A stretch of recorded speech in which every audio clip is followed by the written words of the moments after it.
If I lost my entire Amazon business today and had to start from scratch, this is the exact blueprint that I would follow to get me back to a six-figure income. I'm not going to waste your time with some theory. I'm going to show you exact phases you will go through as an Amazon seller and what to do in each of those phases.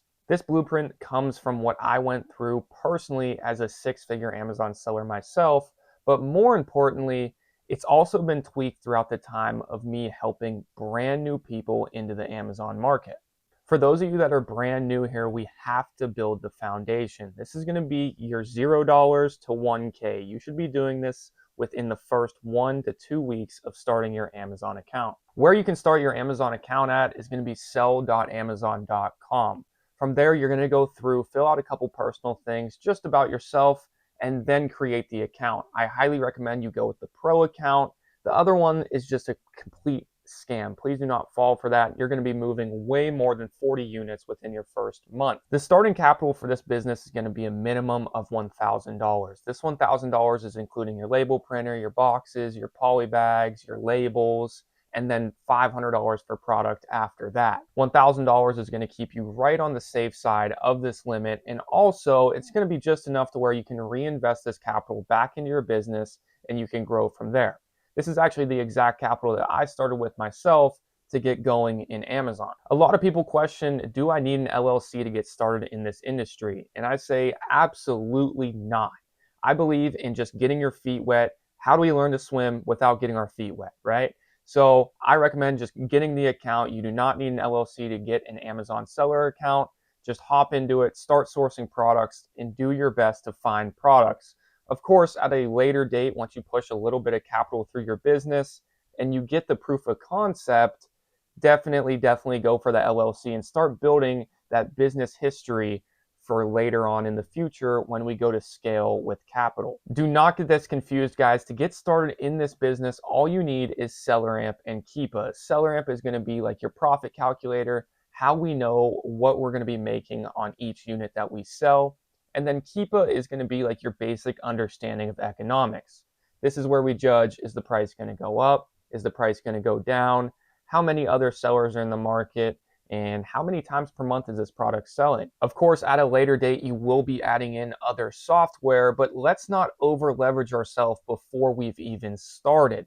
SellerAmp, Keepa, and your Amazon seller account, and then from there, just get rolling. In phase 2 of this, I need you guys to be taking in all the knowledge you can, whether that's scrolling through YouTube, getting knowledge off here, going on my account, checking out my other videos, or just watching it anyone. Just get the best understanding of Keepa and SellerAmp. Because in phase 2, we're learning how to source. We need to get the ball rolling and we need to start pushing out more and more products. And how you do that is really figuring out what makes a good product and what makes a bad product. In phase 2, we need to start focusing in on mastering our craft, right? So what is our main craft in this industry? It's going to be sourcing. How can you source? How can you source efficiently? And how can you keep that supply of products coming into your storefront? Within your first month, you should be doing right around 5K in sales. That means you're in a great point. You're starting to understand sourcing, but also we should, of course, always be adding those foundational concepts into our sourcing, which we'll get into in the later phases. But for now, in this phase, what we're focusing on is what makes a good product and what makes a bad product. And the best way to find this out, I believe, is just getting in there, making mistakes, but mainly learning from every mistake that you make. Mistakes are inevitable in this business and it's going to happen, but what can we learn from them? Also in phase 2, we should really start paying attention to buy box stats, offers, and really start dialing in our Keepa analysis. In phase 3, this is where it gets probably the most complicated for you as a new Amazon seller, but this is also where the most growth can happen. This is where you should be scaling from 5K to 10K per month as an Amazon seller between month 1 and 2. Now, to get to these numbers, a lot of people struggle getting here this fast because they don't understand how to move quickly. Now, there's two main things you should be paying attention to move things quickly here. Can I FBA or FBM this product? You should be understanding, am I good to FBM this product? Then do it. Am I good to FBA this product and even make a little bit more money, but can I optimize this shipment? Optimized shipments basically will let you check into Amazon a little bit faster and just skipping over that whole FC transfer of Amazon. FC transfer is basically whenever you put all your units into one box, ship them into Amazon, and then once Amazon receives them, Amazon will then transfer them to other fulfillment centers. This is a problem because it costs you time. So a fix for that is going to be optimized shipments. Optimized shipments are 5 separate boxes with an equal number of each SKU. One thing I did as a newer seller was FBMing a lot of products. I still believe in fulfill by merchant. This is whenever you're shipping directly to the customer, but you can move capital a lot faster this way because you're not waiting that 2 to 3 week period to check into Amazon. Also in phase 3, we should really be paying attention. Is there anything I can really take advantage of in this current market? So it's always good to be connected in this market, I recommend, but also just paying attention to what time of year are we in? What are people going to be interested in that I can take advantage of? A quick story that I remember from my first Q4 was I sold $20,000 of Christmas lights within 15 days. Of course, this was Q4 and the fastest, best time of the year, but also I took advantage of Christmas lights. Yes, it was pretty late into the season and I was really surprised they even sold, but you guys will realize once you're in this market, Q4, really anything starts to sell. But as a newer seller myself during that time, I really was proud of myself to take advantage of that one little product. Another thing to go with speed is also how long are we sitting on inventory for? You guys should always be taking into account how long are these products selling? Is it better I just take a loss and get my capital back to put it into another product? This is one thing that I struggled with myself was I didn't want to take a loss on any products, but in the end, it might actually be better just to take a small loss and keep that capital churning. One thing that is going to be helping you guys so much in this phase is going to be setting a daily spend goal. This goal could be as small as I want to spend $300 or $400 a day on product, but this can really give you that work-life balance whenever you're working full-time and doing Amazon at night.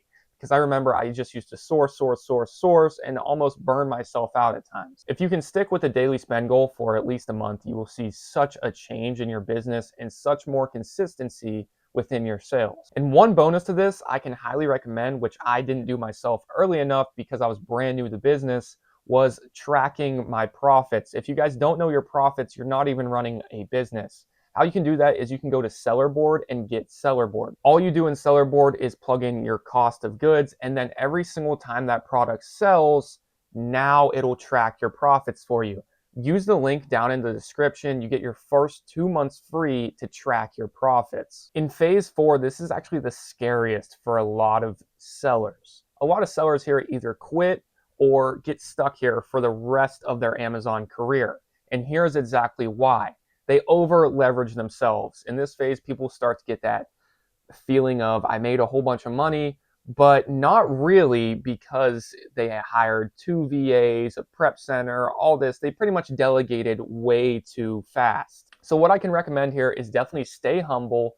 Don't hire anybody yet. The only 2 things I'm going to allow you guys to do in this phase is get a repricer, so now you can get some time back instead of repricing daily. And then also get Stealth Seller for tracking storefronts. Stealth Seller pretty much tracks each storefront that you upload into it, and then it updates you whenever that storefront uploads a product. In phase 4 though, I am telling you guys do not delegate, but get prepared to delegate these tasks.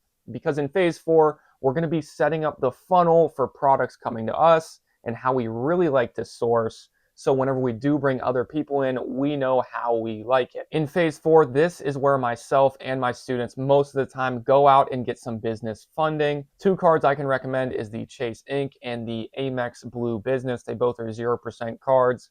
Gives you that first year of kind of just figuring things out. All I can say for before you leverage yourself, please know your numbers, know you're profiting in this business, and have a very good idea of what you're doing. Also in phase 4, I do not see people tracking their replens. Of course, you're only going to be replenning about 30% of your products from what I have seen in my personal experience. Some people I see getting in that habit of not replenning at all and always just chasing for the next best product, which is great, but also you're missing out on that 30% of products that are just easy layups for spending capital on. At 20 to 40K per month, I now will allow you to hire a VA, but not just any VA. A lot of people go wrong here and go out and hire a sourcing VA whenever that is completely wrong. If you've scaled yourself to this point, then you know how to source, you're good at sourcing. So why would you want to delegate what you're good at? At this phase, it should all be about getting your time back into sourcing, because now I'm sure you have a whole bunch of time packed up into